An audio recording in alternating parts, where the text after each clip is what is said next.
Bonjour à tous, c'est Jane dans la jungle, je suis illustratrice et je vous souhaite la bienvenue sur ma chaîne. Aujourd'hui, on va faire une vidéo un petit peu spéciale, une sorte de tuto pour fabriquer ces feuilles de papier soi-même. Alors pourquoi je partage ça sur la chaîne? Parce que vous avez été assez nombreux à me le demander, parce que j'avais partagé quelques-unes de mes feuilles de papier sur mon Instagram, sur mes stories Instagram. Et ça vous a tellement plu que vous êtes plusieurs à être venus en DM pour me demander quand est-ce que je faisais cette vidéo. À la base, c'était juste une petite activité pour m'occuper et en fait, finalement, vous avez eu l'air de vraiment vouloir. Donc je me suis dit, ok, ça sera la vidéo de cette semaine. Ça faisait donc longtemps que je me demandais comment je pourrais revaloriser donc tous les papiers que je jette régulièrement au recyclage. Parce que comme je travaille en traditionnel, ça utilise quand même beaucoup de papier.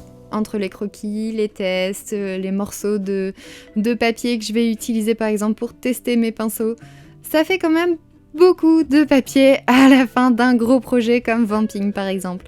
Et là, je me suis dit, mais pourquoi pas en faire moi-même du papier en le recyclant directement moi-même et pouvoir peut-être en faire simplement des papiers un peu uniques et originaux. Et donc j'ai récupéré tous mes petites chiquettes de papier qui pouvaient traîner dans la maison pour tous les réduire en tout petits morceaux et ainsi commencer mon projet. Lorsque j'ai donc tous mes petits morceaux de papier, je les jette dans un seau avec pas mal d'eau et je les laisse tremper. Normalement, il faut les laisser tremper au moins une nuit, parce que si vous les laissez tremper moins longtemps, le papier sera trop solide et il va moins bien se diluer. Une fois que vous l'avez bien laissé tremper, vous pouvez pendant ce temps-là commencer à fabriquer votre forme de papier. Alors pourquoi fabriquer une forme de papier et qu'est-ce que c'est ? Donc une forme de papier, c'est une sorte de cadre avec un tissu assez rigide qui va vous permettre en fait de filtrer l'eau et la pulpe de papier pour mouler la forme dans la taille de votre choix, tout simplement.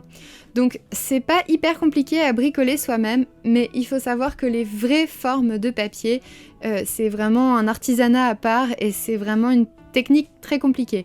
Moi j'ai fait une petite forme de papier vraiment pas très compliquée, bidouillée et bricolée à partir d'un cadre et d'un vieux bout de collant en nylon. Attention, c'est important, pas n'importe quel collant, il faut vraiment du nylon et bien tendu.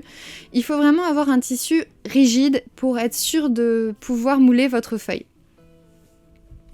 Maintenant que votre papier est bien trempé depuis hier ou au moins 2 ou 3 heures pour les impatients, vous pouvez commencer à récupérer le reste de votre matériel. Il va vous falloir un mixeur, de préférence assez costaud.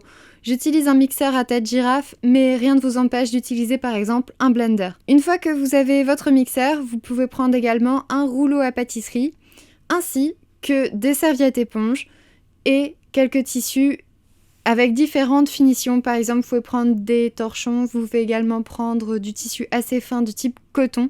Ça vous permettra de varier les grains de finition de votre papier. Optionnel, vous pouvez également avoir une spatule, vous pouvez également avoir de la colle vinylique pour éviter l'effet buvard et vous pouvez également préparer plein de petites choses à ajouter dans votre papier. Par exemple, des petits timbres en morceaux, des petits bouts de plan, vous pouvez également ajouter des pigments, des colorants, vous pouvez rajouter des paillettes, vous pouvez rajouter des fleurs séchées, bref, la limite c'est vraiment votre imagination, lâchez-vous. Il y a même des gens qui utilisent des algues ou même des paillettes pour poissons pour fabriquer du papier, donc n'hésitez pas à faire vos expériences les plus extrêmes, il n'y a aucun problème. Une fois votre papier bien trempé, il est temps de passer un coup de mixeur pour le réduire en bouillie, en pulpe de papier. Donc vous prenez votre mixeur et vous commencez à vraiment bien mixer. Pour la vidéo, j'ai utilisé une base avec la pulpe que j'avais déjà et j'ai rajouté du papier pour l'exemple, mais ma pulpe était déjà plus ou moins prête.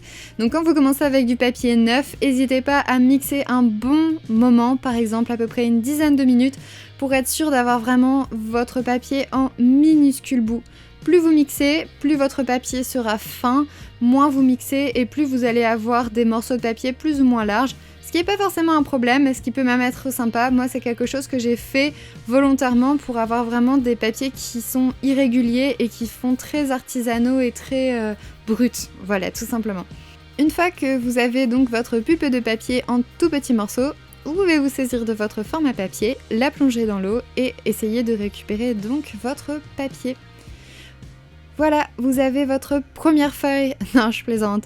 Pour l'instant, vous avez une sorte de bloc de pulpe de papier. Voilà, c'est très très très humide. En fait, c'est juste du papier qui est gorgé totalement d'eau. Et pour pouvoir en faire une feuille de papier, il va falloir pas mal l'essorer. Alors ça peut paraître un petit peu étrange au début parce qu'on a peur un peu de venir poser des choses dessus, ça a l'air hyper fragile, mais en fait c'est comme une sorte de gélatine et donc si vous venez avec des papiers absorbants, vous allez donc absorber l'excédent d'eau et ça va vous permettre donc de récupérer le papier.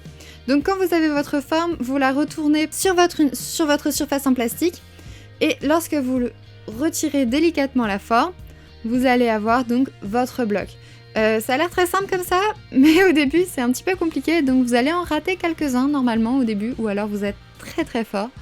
Et donc il est temps de venir avec des petites lingettes absorbantes, des petites éponges, ce genre de choses, venir absorber l'excédent d'eau sur votre feuille. On dirait comme ça que c'est assez facile, mais c'est pas forcément évident parce qu'il faut quand même appuyer un petit peu, mais pas trop. Vous allez trouver la bonne pression au fur et à mesure. Une fois votre papier bien essoré et prêt à être retourné, vous pouvez quand même passer un dernier coup avec une serviette éponge et un rouleau à pâtisserie, donc ça va un petit peu presser l'excédent d'eau hors du papier et ça va vous permettre de le décoller un petit peu plus facilement. Pour le décoller, vous avez plusieurs possibilités. Vous pouvez utiliser vos mains et essayer de la retourner, mais parfois c'est un petit peu compliqué. Ou vous pouvez également utiliser par exemple une spatule. Moi j'utilise un petit peu les deux en fonction, mais j'ai également une deuxième technique, donc si jamais vous n'êtes pas à l'aise avec le fait de manipuler des choses un petit peu fragiles, je vous conseillerais plutôt de partir sur la deuxième technique. Une fois que vous avez terminé donc de sécher et de retourner votre feuille, vous pouvez donc la placer sur une surface lisse et reste la finition, donc vous pouvez choisir un tissu par exemple, un tissu assez fin et passer un dernier coup de rouleau à pâtisser pour vraiment lui mettre une finition, une sorte de grain. Moi j'ai réussi à avoir pas mal de grains différents, que ce soit avec les serviettes éponges, que ce soit avec des tissus. Vous allez vraiment avoir quelque chose de plus ou moins fin en fonction de ce que vous utilisez comme tissu pour donc terminer votre papier. Maintenant, j'ai une seconde technique si vous avez un peu de mal avec la première. Moi, j'aime bien les deux, donc à vous de voir ce que vous préférez. Donc c'est pour ça que je les partage toutes les deux dans cette vidéo.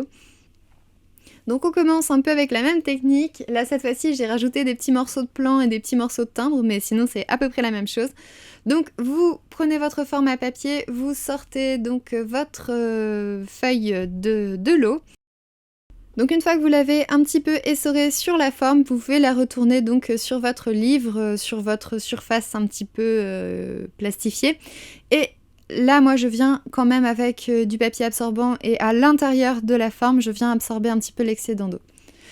Ça marche parfois pas très bien. J'ai eu des petits problèmes. Parfois, quand on la retourne, ça déchire la feuille.